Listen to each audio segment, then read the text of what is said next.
오래전 아버지 학교에 참석했다가 후배 목사로부터 직접 들은 얘기입니다. 토요일 날 부지런히 설교 준비를 하는데 초등학교 1학년 아들이 자꾸 방해를 합니다. 문을 열었다 닫았다. 아빠 언제 끝나? 아빠 나랑 언제 놀아줘? 구상을 할면 하면 또 문을 열고 찾아옵니다. 뚜껑이 열렸습니다. 아이에게 소리를 질렀답니다. 아빠 설교 준비하는 거 안 보이냐고. 빨리 나가라고. 그때 문을 꽉 닫으면서 이 아들이 그러더랍니다. 쉐이씨, 설교도 되게 못하는 게 그러더랍니다. 그 주일 설교 되게 못했답니다. 목사가 되어서 설교한다는 게 평생 부담일 수밖에 없는 거지요. 제가 목회를 하면서 절대로 실패해서는 안 되는 바로 그 한 영역이 있다고 한다면은 예배입니다. 목사의 설교가 게을러서 내가 부족해서 우리 교인들이 예배하는 데에 방해를 받는다면, 예배가 실패한다고 한다면은 나는 목회자로서 실패자일 수밖에 없는 것이지요. 그래서 평생 짐스러운 것, 그러면서도 가장 보람되고 가장 행복한 것이 또한 설교이기도 합니다. 코로나19로 성도들이 마음대로 교회에 예배에 올 수가 없었습니다. 이때 목사의 마음이 아픈 것은 이러다가 우리 성도님들 한 분 한 분 예배가 무너지면 어떡하나 하는 염려가 있기 때문입니다. 오늘도 하나님은 예배하는 한 사람을 찾으시거든요. 그 한 사람, 그 예배자, 내가 그 사람 되기를 원하네 하고 우리가 하나님 앞에 예배하는 이유가 거기 있는 것이요. 하나님은 신령과 진정으로 예배하는 사람을 기뻐하십니다. 그 예배자가 너무 소중해서 그냥 보내지 않습니다. 하나님이 우리에게 주시는 복이 얼마나 많이 있을까요? 예배를 통하여 우리가 응답받는 그 응답이 얼마나 엄청난 것들이 많이 있을까요? 그 수많은 복 가운데에 이것만은 절대로 잃어버려서는 안 된다. 예배하고 갈 때마다 반드시 너는 이것은 간직하고 가야 된다. 예배하고 한 주간 살아가면서 이 복을 네가 누리면서 살아라 하는 복이 세 가지가 있습니다. 그게 우리 주 예수 그리스도의 은혜, 하나님의 사랑, 성령의 교통입니다. 그래서 오늘 설교 제목이 예배자에게 주시는 세 가지 복, 예배자에게 주시는 세 가지 복입니다. 저는 목사가 되기 전에 담임을 했어요. 전도사로서 한 2년 동안 교회를 섬겼습니다. 설교하는데 문제가 없어요. 신방하고 기도 인도하죠. 목회 프로그램을 잘 진행합니다. 근데 한 가지가 안 되는 거예요. 예배하고 돌아가는 성도님들에게 손을 번쩍 들고 축복 기도를 해야 되는데, 강복선을 해야 되는데 전도사는 그걸 못하도록 되어 있거든요.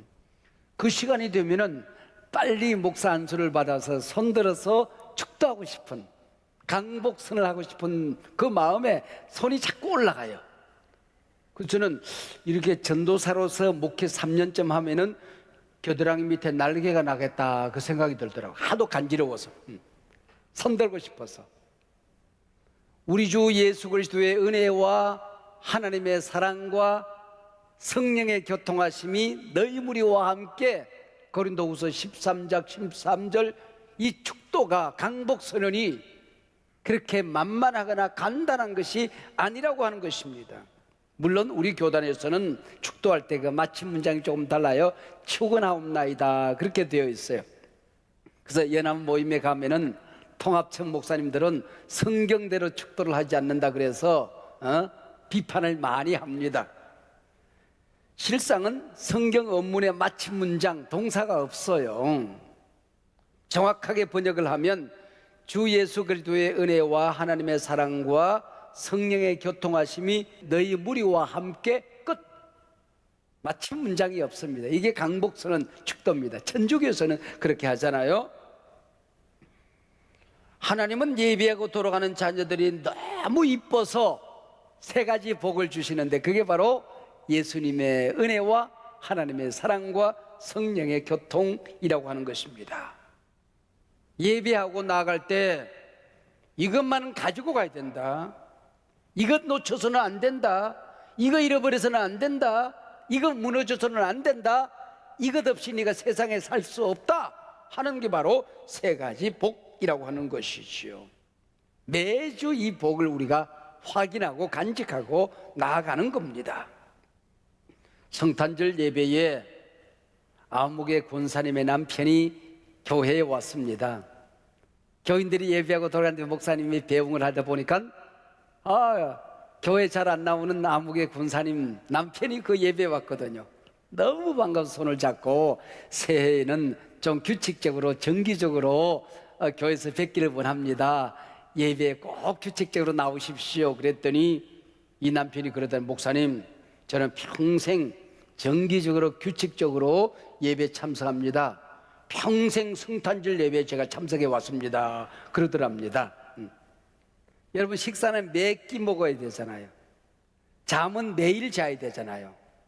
이 세 가지 복은 매주일 예배에서 매주 단위로 확인을 하도록 되어 있는 것입니다. 이게 안식일을 지키고 예배하고 돌아가는 백성들에게 아론의 축복을 구약 성도들은 받았습니다. 신약교회 성도님들은 예배 드리고 돌아갈 때에 이 축도로 일컬어지는 이 사도 바울의 축도 강복선을 우리가 받고 세상으로 나아가게 되는 것이죠. 우리가 구원받아서 이 땅에 살아가는 목적이 뭘까요? 가장 중요한 이유가 무엇일까요? 그 첫 번째 목적은 예배하는 데 있습니다. 하나님께서는 믿음의 백성들을 불러냅니다. 아브라함을 부르지요. 예배하는 백성으로 살아라는 것입니다. 노아 홍수 때 모든 지구가 멸망할 때 노아 홍수에 타는 짐승들은 정결한 짐승은 암수 7쌍씩 태웁니다. 왜요? 제물로 제사하는 백성으로 살아가라는 겁니다. 왜 출애굽을 시켰을까요? 애굽에서는 예배하는 백성으로 살 수가 없기 때문에 광야로 나가 예배 배우고 가나안 땅에 들어가 예배하는 족속으로 살아가라는 겁니다. 그래서 양을 몰고 나갑니다. 양식과 입을 것은 하나님이 책임져 주십니다. 광야에서도 양을 잡아 예배하는 이 일은 우리가 잃어버려서는 안 된다는 것이죠. 사람의 제일 되는 목적이 무엇이뇨?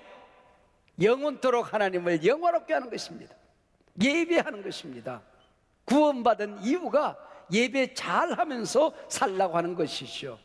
그래서 사업보다 돈 버는 것보다도 밥 먹고 사는 것보다도 예배가 우선되고 중요하다고 하는 겁니다. 그래서 내가 구원받은 백성이 확실하면은 예배에 생명을 걸어야 한다는 겁니다. 늘 식구들이 바쁜 일이 많아서 예수를 안 믿는 것 같지 않은데 예배에는 늘 그 집에 엄마가 대표로 참석을 해서 예배를 드리는 집이 있었습니다. 여보, 나 오늘 누구누구 바이어 만나야 돼. 내 기도 제목 그야 내 대신 봉헌해. 그리고 맏아들은 골프장에 가면서 엄마 내 기도도 해주세요. 막내 학원에 달려가면서 엄마 내 기도 부탁해요. 그리고 달고 엄마 혼자 대표로 그 가정을 대표해서 예배를 늘 드리는 가정이 있었습니다. 아마 종말이 되었는지 식구들이 나란히 손을 잡고 천국문 앞에 섰습니다. 그 문지기가 그러더랍니다. 안에 들어갔다 오더니 여러분의 집은 대표로 한 사람만 천국에 들어오랍니다. 그러더랍니다. 그 엄마가 대표로 들어갔겠지요? 천국에 대신 가질 수 있는 게 아니에요. 예수 믿는 것 대신 믿어줄 수 있는 게 아니라고 하는 겁니다. 예배하는 것 남편 대신할 수 없어요. 자식 대신할 수 없어요. 어버이 대신할 수 없어요. 단독자로 하나님 앞에 서는 겁니다. 내 예배는 내가 드리는 겁니다. 내 구원은 내가 이루는 겁니다. 각자 예수를 믿어야 구원 받는다는 것입니다. 예배하고 돌아가는 당신의 자녀들에게 주시는 첫 번째 복이 있어요. 가장 우선되는 복 한 가지가 있습니다. 예수 그리스도의 은혜입니다. 내가 이 땅에 살아가게 될 때에 우리가 받았으면 좋겠다고 하는 소원이 많이 있지만은 예수 그리스도의 은혜입니다.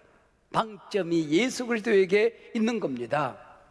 은혜란 말이 성경에 많이나 수도 없이 나오죠. 200번 이상 계속해서 은혜의 물결이 신구약에 흘러갑니다. 그 첫 번째 등장하는 게 창세기 6장입니다. 노아는 여호와께 은혜를 입었더라. 구약 성경에 처음 등장하는 은혜가 무엇입니까? 모든 사람이 죽는 자리에서 살아나는 겁니다.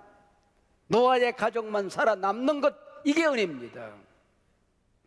그리고 구약이 다 지나가고 신약이 다 지나가고 신약 성경 제일 마지막 장 마지막 절에 주 예수의 은혜가 모든 자들에게 있을지어다. 그리고 성경은 막을 내려요. 마지막에 등장하는 은혜는 뭘까요? 종말, 마지막 심판대 앞에서 하나님 나라에 들어가는 겁니다. 그게 은혜예요. 주 예수 그리스도의 은혜가 우리 예수 믿는 모든 자들에게 있을지어다. 구원받고 영생 얻어 하나님 나라에 들어가는 것, 이게 신약 성경 마지막 은혜라고 하는 것입니다. 중세교회가 타락하여 교회 아닌 교회로 전락해 있을 때에 성경이 말하는 교회를 회복하기 위한 종교개혁 운동이 일어납니다. 이게 개혁교회지요. 우리는 정치적인 시스템에 의해 장로교회 그럽니다마는 신학적으로 보면 개혁교회입니다. 이 종교개혁교회의 출발이 뭡니까? 솔라 그라티아, 오직 은혜입니다. 은혜 위에 이 교회는 서 있는 것입니다. 개혁교회는 은혜라고 하는 반석 위에 우뚝 서 있는 교회다. 그래서 그런지 우리 성도님들에게 가장 좋아하는 찬송이 어떤 찬송입니까? 물어보면 한결같이 은혜에 관한 찬송이라고 그래요. 지금까지 지내온 것 주의 크신 은혜라. 은혜에 관한 찬송입니다. 나 같은 죄인 살리신 주 은혜 놀라워. 한량없는 은혜, 은혜 아니면 살아갈 수가 없네. 은혜에 관한 찬송을 가장 좋아한다고 하는 겁니다. 가끔 제가 강의하고 나면은 질문하라 그러면은 거의 그렇게 얘기해요. 목사님, 그 바쁜 일정 속에 건강은 어떻게 지키십니까? 그래요. 또 어떤 분들은, 후배들은 목사님 맨손 맨몸 맨땅에 개척해서 어떻게 교회가 그렇게 건강하게 부흥되는 교회를 이룰 수 있습니까? 비결이라도 있습니까? 그래요. 젊었을 때는, 지금도 많이 젊지만 이것저것 할 얘기가 많이 있었어요. 근데 이 나이가 되고 나니까 대답은 한 가지밖에 없어요. 남는 것 하나밖에 없어요. 하나님의 은혜지요. 우리 선배 목사님들이 연세가 드신다면 늘 그렇게 대답하길래, 에이, 그냥 입에 발린 소리 하네 그랬어요. 나이가 들고 나니까 남는 게 이게밖에 없어요. 은혜밖에 없어요. 대답이 이거예요. 이게 진실한 대답이에요. 하나님의 은혜였어요. 우리는 육체를 가지고 이 땅에 공기를 마시면서 살아갑니다. 두 발을 땅에 붙이고 살아가지요. 밥 먹어야 살지요. 옷 입어야 살지요. 그래서 우리 관심이 이 땅이 전부일 때가 참 많이 있습니다. 복 받았다, 은혜 받았다 그랬을 때에 돈 버는 것, 떵떵거리고 살아가는 것, 잘 먹고 잘 입고 살아가는 것, 사랑하는 사람 만나서 행복하게 살아가는 것, 이게 내 머릿속에 일시이고 순간적이고 현세적인 복을 자꾸 생각하게 됩니다. 그게 전부인 것처럼 여겨질 때가 많이 있어요. 여러분, 그걸 이겨내는 게 믿음이에요. 그걸 뛰어넘는 게 믿음의 성숙이라는 걸 여러분 아셔야 됩니다. 예배하고 돌아가는 사람에게 주신 두 번째 복이 있어요. 하나님의 사랑입니다. 나를 사랑하는 하나님의 사랑이 도대체 어떤 사랑입니까? 그분은 누굽니까?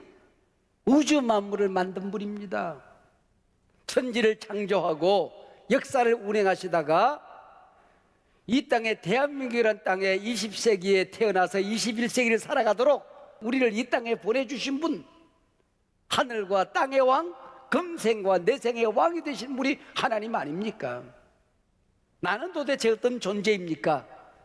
내가 그분의 자녀가 될 자격이 있습니까? 내가 이 땅에 그분의 사랑을 받을 만한 가치가 있는 존재입니까? 그분하고 교제할 만한 성결함과 거룩함이 내게 있는 것입니까? 하나님이 나를 사랑해서 하나님에게 돌아가는 어떤 유익이라도 있단 말입니까? 마틴부터 그렇게 얘기했어요.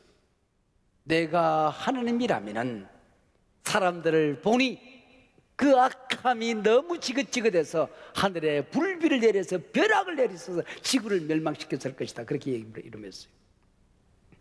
여러분, 하나님의 사랑이 어떤 사랑입니까? 독생자 예수 그리스도를 이 땅에 보내주셔서 내가 죽어야 될 자리에 그분이 대신 죽어서 나를 구원해 주신 사랑 아닙니까? 여러분이 기적 그랬을 때 제일 먼저 지나가는 기적이 뭡니까? 내가 구원받은 그 기적 아닙니까? 나 같은 죄인이 하나님의 자녀가 되어서 하늘나라 백성이 되어서 살아간다. 기적이 있다면 이 기적 아니겠냐 그 얘기죠. 하나님이 나를 사랑해 주신 게 뭡니까? 맛있는 식사 한 끼였습니까? 소 한 마리입니까? 집 한 채입니까? 세상의 사장자리입니까? 그분의 독생자 예수님을 우리를 위하여 내어주신 것입니다. 내가 얼마나 나쁜 놈인고 하니 예수님이 죽으셔야 구원받을 만큼 나쁜 놈이에요.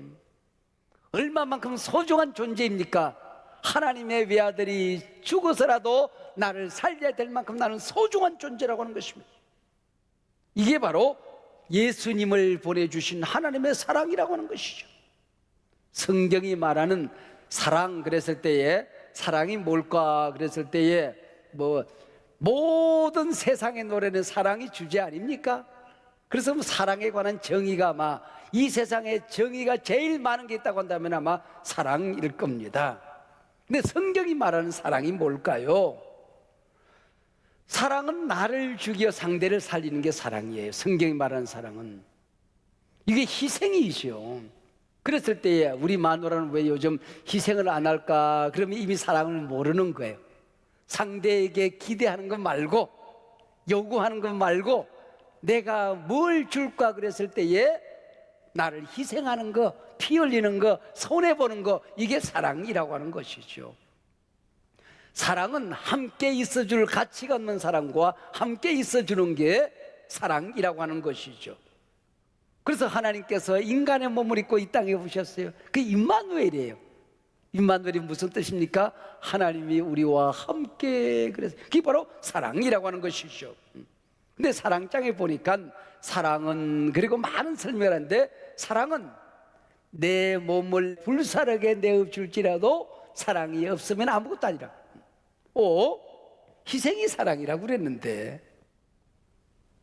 함께 있어주는 게 사랑이라고 그랬는데 사랑이 아닐 수 있다. 이게 사랑이 뭘까? 여러분, 이 사랑은 구원론적인 사랑입니다. 영원히 사라지지 않는 사랑입니다. 영생의 사랑이라고 하는 겁니다. 그래서 아가페를 설명하는 요한일서에 보면은 정의가 간단합니다. 독생자가 이 땅에 와서 나 대신 죽은 게 사랑이다. 그분을 믿고 구원받고 내가 살아난 게 사랑이다.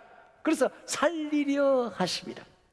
종말론적인 사랑, 구원론적인 사랑, 영원한 사랑이 사랑이다, 그런 얘기입니다. 그래서 예배하고 돌아가는 하나님의 백성들에게 하나님 너를 얼마나 사랑하는지 아니? 나는 독생자를 널 위해서 내어주었어. 네 대신 죽었어.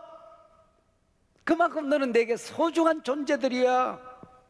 이 세상 살아갈 때 당당히 살아야 된다. 너는 하나님의 자녀야. 내가 너와 함께 너를 버리지 않아. 실수하고 넘어져도 내가 용서할 거야. 다시 일으킬 거야. 세상 끝날까지 내가 너를 사랑하고 지켜낼 거야. 힘내라. 이게 하나님의 사랑이에요. 예배하고 돌아가며 이 소리를 듣고 가야 된단 말이에요. 이 확신을 가지고 살아가야 된단 말이에요. 예배자에게 주시는 세 번째 복이 있습니다. 성령의 교통이라고 하는 거죠. 우리는 요즘 교통이 얼마나 발달된 세상에 살아가고 있습니까? 여러분, 교통이 오늘 뚝 끊어지면 세상이 어떻게 될까요? 지구촌이 하루에 못 가는 곳이 없습니다. 다 하루 만에 다 갑니다, 여러분. 땅 끝까지 하루 만에 다 가요. 오늘 지금 예배 드리고 지금 달려가서 인천공항에서 LA로 가면은 LA 주일 예배 드릴 수 있습니다. 그만큼 여러분 지구가 한 공간으로 지금 살아가고 있는 거예요. 만약에 이 교통이 끊어지면 어떻게 될까요? 여러분, 식량이 우리 교회 곁으로 일산으로 파주로 배송이 될 수 없잖아요. 연료가 다 끊어지잖아요. 아마 아우성이 나고 난리가 날 겁니다. 그래서 교통의 발달, 건축 문화의 발달, 백신의 발달, 이 세 가지 발달로 생긴 게 도시 문화입니다. 여러분, 10만 도시가 100만 도시가 되고 1000만 도시가 되고 지구촌 곳곳이 도시 문화가 형성이 됐잖아요. 아파트 문화가 형성되었습니다. 우리나라 5천만 명 인구 가운데에 60% 이상이 아파트에 사는 사람이에요. 5천만 우리 백성들 가운데에 2천만 명이 수도권에 지금 살고 있는 겁니다. 이게 바로 교통의 발달, 백신의 발달, 그리고 건축 문화의 발달 때문에 일어난 일들이죠. 문화죠. 근데 세상사는 교통은 좋은 것만 아닌 것 같아요. 세상에서는 코로나19 팬데믹 상황은 세계가 하루꾼 교통의 발달로 인하여 지구촌이 지금 팬데믹에 빠져들고 있는 것입니다. 앞으로도 여러분, 인수가 동물과 사람이 섞여서 생겨난 이런 변종 바이러스, 신종 바이러스가 생기면은 만약에 백신이 발견되지 않으면은 인류는 멸망할 가능성도 있어요. 이게 교통이 좋은 것만 아니에요. 그러나 아무리 발달해도, 아무리 풍성하게 넘쳐나도 탈이 나지 않은 교통이 있습니다. 유익하기만 한 교통이 있습니다. 바로 성령의 교통입니다. 할렐루야. 우리가 하나님의 자녀가 되어서 하늘과 우리가 교통하고 살아가는 것, 내 기도가 하늘로 샥 연결되어지는 것, 하나님의 사랑이 예배를 통하여, 찬양을 통하여, 기도를 통하여, 말씀을 통하여 우리 가운데 슉 쏟아지는 것, 이 교통, 이 세상 살아가게 될 때에 우리가 하나님의 선에 붙들려서 성령이 내 안에 계셔서 예수님의 은혜로 이 세상을 함께 당당히 살아가는 게 교통이 있기 때문이시오. 이 교통이라는 것은 동업이라는 뜻을, 동업 같이 살아가는 게, 여러분, 가정을 우리가 하나님과 함께 동업하는 겁니다. 사업을 하더라도 성령님과 함께 동업하는 거예요. 이 세상에 착한 일을 하더라도 내가 하는 게 아니라 하나님과 동업하며 살아가는, 동업이라는 게 바로 교통이라고 하는 말입니다. 이게 바로 성령의 교통이죠. 그동안 너무나 당연한 듯 누리던 일상이 너무나 커다란 축복이었음을 새삼 깨달아가며 우리 하루하루 살아가고 있습니다. 코로나19 바이러스 때문에 이것만은 절대로 잃어버리지 말아야 할 텐데, 목사가 되어서 내게 맡겨진 우리 양머리 우리 교인들에게 이거 빼앗기게 해서는 안 될 터인데, 너무나도 가슴속에 불같이 일어나는 소중한 진리들이 있었어요. 교회가 얼마나 이 역사 속에 소중한 것인지, 하나님의 자녀들에게 교회가 얼마나 귀한 것인지를 깨닫게 될 텐데, 그래서 교회론에 관한 많은 논의를 하면서 교인들에게 교회론을 가르치고 있습니다. 그리고 두 번째는 이 세상에 살아가며 구원론만큼은 잃어버리지 말자. 내가 구원받은 백성이요 하나님의 자녀요, 오늘이 내 인생의 마지막이라도 내가 받은 구원만큼은 흔들거리지 말자. 이게 지난주일 말씀이었어요. 그리고 하나님 앞에 설 때까지 예배에 실패하지 말자. 오늘은 예배하기에 관한, 예배의 소중함에 관한 말씀을 드리고 있는 것입니다. 하나님의 마음이 거기 있는 것 같아요. 여러분, 항상 예배할 수 있을 때에 하나님 주시는 그 축복의 말씀, 강복선언은 아마 당연한 것으로 받아들였을 거예요. 그러나 예배가 자유스럽지 않은 오늘 같은 상황 속에서 예배하고 돌아가는 우리 성도님들이 너무너무 소중했어요. 예수님의 은혜가 여러분과 함께 있어서 여러분은 어떤 일이 있어도 구원을 빼앗기지 않을 거예요. 예수님이 여러분과 함께 하실 거예요. 하나님의 자녀된 권세를 잃어버리지 않을 거예요. 하나님의 사랑 너희 곁에 항상 있을 거야. 하나님이 너를 용서했어. 너를 사랑해. 독생자를 아끼지 않는데 뭘 아끼겠니? 하늘과 너는 연결되어 있단다. 세상에서 무슨 일을 하든지 하나님의 사랑이 너희들에게 전달되어지고 있어. 이 성령의 교통이 세상 끝날까지 너를 떠나지 않을 거야.